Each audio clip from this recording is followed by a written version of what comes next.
Hello बच्चों, कल मैं आपको राष्ट्रपति की सामान्यकालीन शक्तियों के बारे में समझा रहा था। आज हम आपके राष्ट्रपति की आपातकालीन या संकटकालीन शक्तियों के बारे में समझेंगे। तो संविधान के भाग 18 में अनुच्छेद 352 से 360 तक में आपातकालीन शक्तियों का प्रावधान किया गया है, जिसके अनुसार राष्ट्रपति 3 तरह के आपात की घोषणा कर सकता है। तो संविधान के कौन से भाग में आपातकालीन शक्तियों का उल्लेख है? संविधान के भाग 18 में आपातकालीन शक्तियों का उल्लेख अनुच्छेद कितने से कितने तक में? अनुच्छेद 352 से अनुच्छेद 360 में। तो एक तरह से राष्ट्रपति को 3 प्रकार की आपातकालीन शक्तियां दे रखी हैं। अनुच्छेद 352 के तहत राष्ट्रीय आपातकाल की, अनुच्छेद 356 के तहत राज्यों में संवैधानिक तंत्र की विफलता की, और अनुच्छेद 360 के तहत वित्तीय आपातकाल की। तो अनुच्छेद 352, अनुच्छेद 356 और अनुच्छेद 360, इन तीनों अनुच्छेदों के तहत 3 प्रकार की आपातकालीन शक्तियां राष्ट्रपति को प्राप्त हैं। तो सबसे पहले हम राष्ट्रीय आपातकाल के बारे में पढ़ेंगे। तो मूल रूप से अनुच्छेद 352 के अनुसार यदि राष्ट्रपति को यह समाधान हो जाता है कि, कहने का मतलब उन्हें ये विश्वास हो जाता है कि गंभीर आपात विद्यमान है, जैसे युद्ध, बाहरी आक्रमण या आंतरिक अशांति के कारण भारत या उसके राज्य क्षेत्र के किसी भाग की सुरक्षा संकट में है, तो वह उद्घोषणा द्वारा आपात की घोषणा कर सकेगा। तो भारत में जैसे आपातकाल कब लगाया जा सकता है? राष्ट्रीय आपातकाल जब युद्ध की संभावना हो, या युद्ध शुरू हो गया हो, या बाहरी किसी देश ने आक्रमण कर दिया हो, या आंतरिक अशांति उत्पन्न हो गई हो, तो ऐसी स्थिति में राष्ट्रपति के द्वारा राष्ट्रीय आपातकाल की घोषणा की जा सकती है। अनुच्छेद 352 के अंतर्गत अब तक 3 बार देश में आपातकाल लगाया गया, जिसमें अनुच्छेद 352 के अंतर्गत जो 3 बार आपातकाल लगाया है, वो एक बार 1962 में जब चीन ने भारत पर आक्रमण किया था। तो चीन ने भारत पर आक्रमण कब किया था, या चीन भारत युद्ध कब हुआ था? 1962 में। दूसरी बार जो आपातकाल लगाया था वो 1971 में, जब भारत और पाकिस्तान के बीच में युद्ध हुआ था बांग्लादेश को लेकर। और तीसरी बार आपातकाल लगा था जून 1975 में, आंतरिक अशांति के कारण। तो ये जो शुरुआत के जो दोनों आपातकाल हैं वो तो युद्ध के कारण लगे थे, यानी बाहरी देशों के साथ जो युद्ध हो रहा था उसके कारण। लेकिन जो जून 1975 में जो आपातकाल लगा था वो आंतरिक अशांति के कारण, अर्थात 1975 में इंदिरा गांधी हमारे देश की प्रधानमंत्री थी। उन्होंने देश में आंतरिक अशांति को आधार बना करके कि भाई देश में आंतरिक अशांति का माहौल पैदा हो गया है, तो इस कारण से हम आपातकाल की घोषणा करते हैं। तो जो जून 1975 में आपातकाल लगा था वो आंतरिक अशांति के कारण लगा था। तो जैसे आपके एक तो हमें ये प्रश्न याद रहता है कि भाई आपातकाल देश में जो राष्ट्रीय आपातकाल है वो 3 बार लगा है। तो 2 बार बाहरी युद्ध के कारण यानी 1962 में और 1971 में, और 1 बार आंतरिक अशांति के आधार पर वो लगा है 1975 में। 1978 में 44वें संविधान संशोधन द्वारा आंतरिक अशांति के स्थान पर सशस्त्र विद्रोह शब्दावली रख दी गई है। यानी पहले तो क्या था कि आंतरिक अशांति के आधार पर देश में आपातकाल लगाया जा सकता था, लेकिन 44वें संविधान संशोधन द्वारा ये व्यवस्था की गई है कि आगे से आंतरिक अशांति के आधार पर राष्ट्रीय आपातकाल नहीं लगेगा। सशस्त्र विद्रोह यानी लोग हथियार वगैरह से आपस में लड़ने झगड़ने लग जाए तो ऐसी स्थिति में ही आपातकाल लग सकता है आंतरिक आधार पर। अब राज्यों में संवैधानिक तंत्र की विफलता।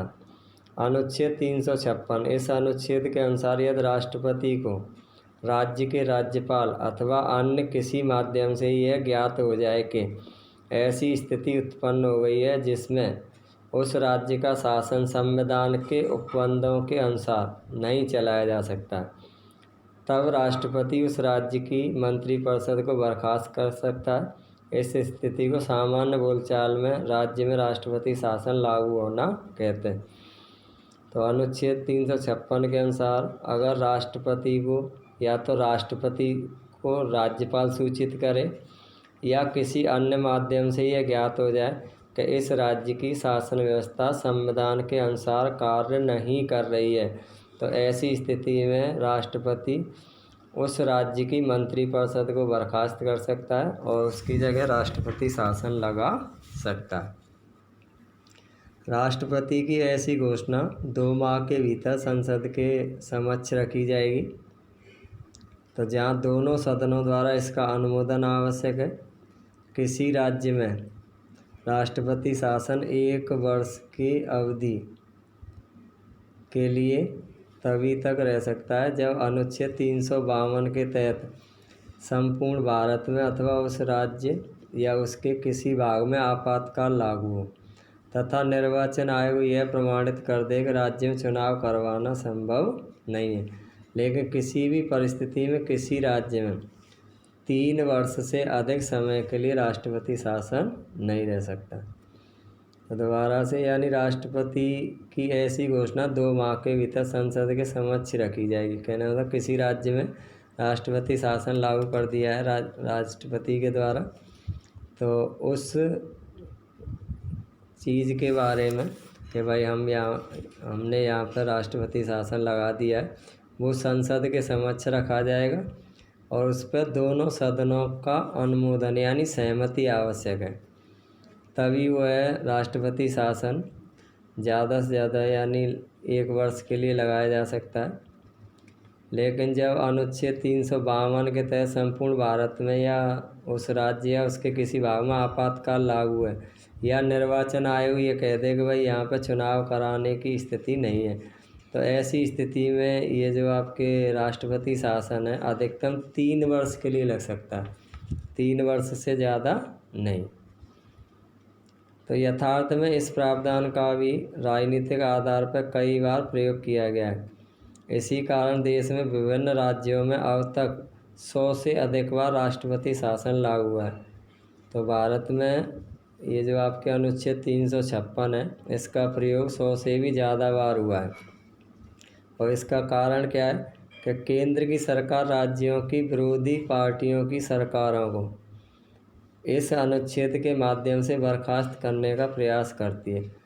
मतलब कि जब मान लीजिए केंद्र में किसी दल की सरकार है और राज्य में किसी अन्य दल की सरकार है, तो ज़्यादातर जिन राज्यों में किसी अन्य दल की सरकार है वहाँ पर केंद्र सरकार के द्वारा राष्ट्रपति शासन लगाने का कार्य किया जाता है। तो इस प्रवृत्ति ने केंद्र और राज्यों के आपसी संबंधों को भी प्रभावित किया। अनेक मामलों में सर्वोच्च न्यायालय ने राष्ट्रपति शासन की घोषणा को निरस्त कर पुनः राज्य सरकार को बहाल करने के आदेश दिए, जिससे सिद्ध है कि इस अनुच्छेद का प्रयोग भी राजनीतिक कारणों से ज़्यादा हो रहा है।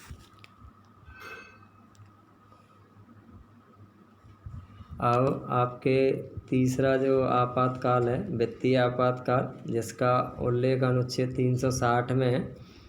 इस अनुच्छेद के अनुसार यदि राष्ट्रपति को यह विश्वास हो जाता है कि ऐसी स्थिति उत्पन्न हो गई है जिससे भारत का वित्तीय स्थायित्व संकट में है, तब वह वित्तीय आपात की घोषणा कर सकता है।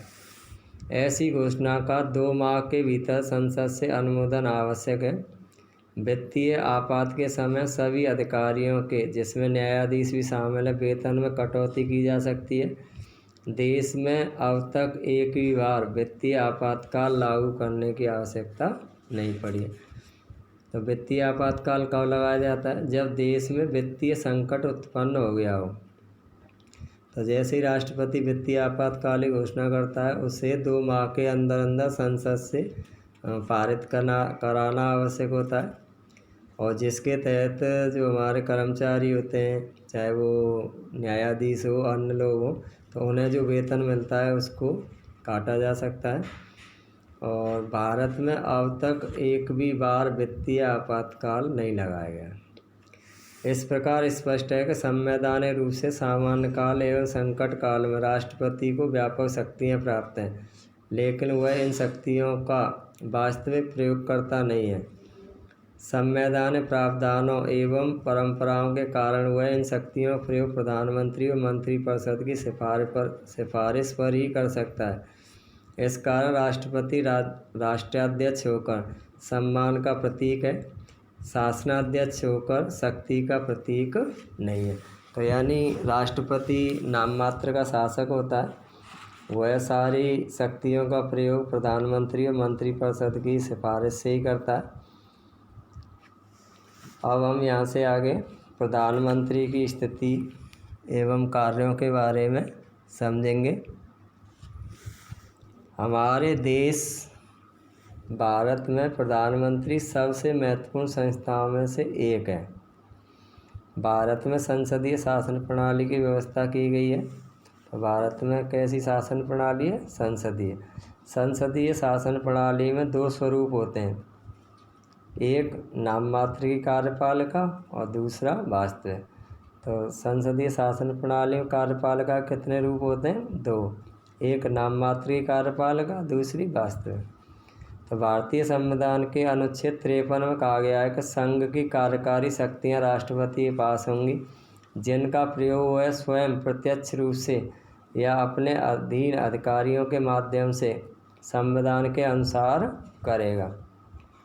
वहीं संविधान के अनुच्छेद 74 में यह प्रावधान है कि राष्ट्रपति की सहायता व परामर्श देने के लिए एक मंत्रिपरिषद होगी, जिसका मुखिया प्रधानमंत्री होगा और राष्ट्रपति उस मंत्रिपरिषद की सलाह के अनुसार कार्य करेगा। तो आपके जैसे प्रश्न आता है कि संविधान के अनुच्छेद 74 में क्या उल्लेख किया गया है? तो संविधान के अनुच्छेद 74 में उल्लेख है कि राष्ट्रपति की सहायता व परामर्श देने के लिए एक मंत्रिपरिषद होगी, जिसका मुखिया प्रधानमंत्री होगा और राष्ट्रपति उस मंत्रिपरिषद की सलाह के अनुसार ही कार्य करेगा।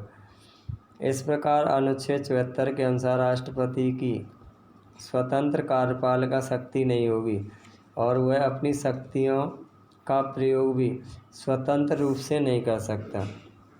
वह प्रधानमंत्री व मंत्रिपरिषद की सलाह से सारे कार्य करेगा, या यूँ कहें कि वह प्रधानमंत्री और मंत्रिपरिषद की सलाह मानने के लिए बाध्य है। हमारी भारतीय संसदीय प्रणाली वेस्टमिनिस्टर प्रणाली के मॉडल यानी ब्रिटिश मॉडल पर आधारित है। हमारी जो भारत की संसदीय शासन व्यवस्था है वो किस देश से ग्रहण की गई है? एक तरह से ब्रिटेन या इंग्लैंड के। तो इसी आधार समस्त कार्यपालिका शक्तियों का प्रयोग,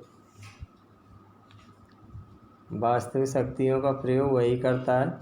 वह राष्ट्रपति के सलाहकार के रूप में कार्य करता है और मंत्रिपरिषद का नेता होता है।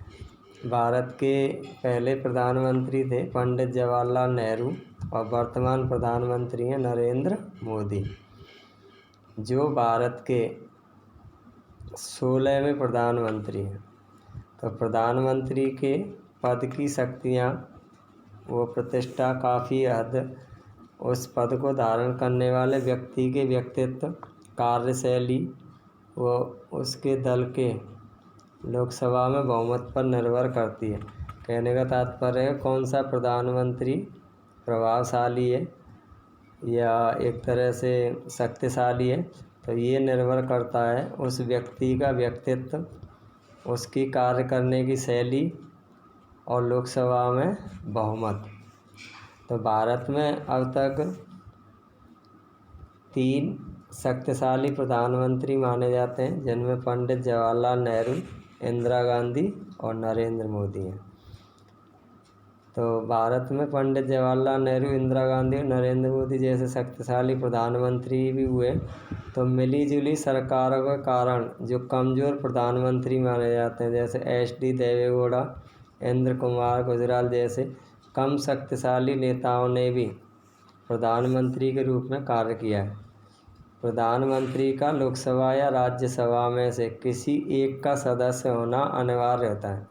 कहने का मतलब जो भी व्यक्ति प्रधानमंत्री होता है वह या तो लोकसभा का सदस्य हो या राज्यसभा का। मान लीजिए उस समय पर नहीं भी है तो उसे 6 माह के अंदर या तो लोकसभा का चुनाव या राज्यसभा का चुनाव जीत कर आना पड़ेगा।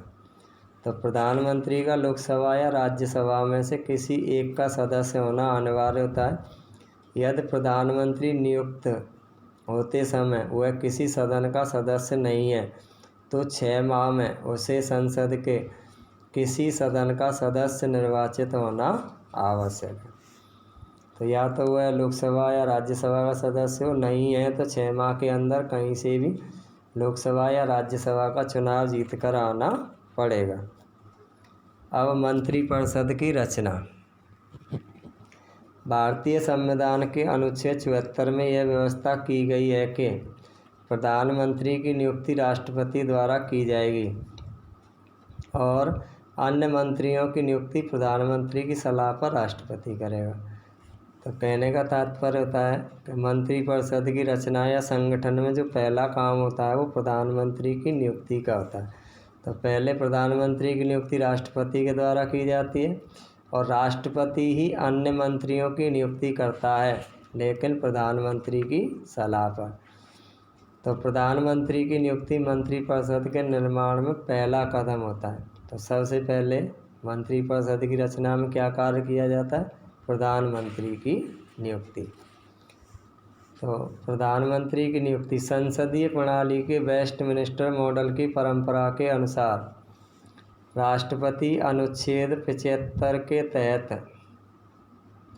उस समय व्यक्ति को प्रधानमंत्री नियुक्त करता है जो लोकसभा में बहुमत दल का नेता होता है तथा जिसे लोकसभा में बहुमत का समर्थन प्राप्त होता है।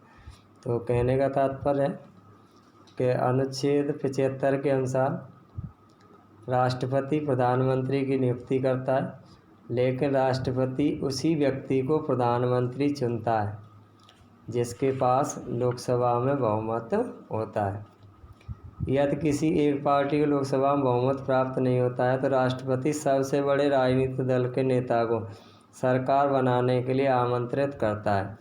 वह एक निश्चित समय सीमा में उसे बहुमत सिद्ध करने के लिए आदेश देता है।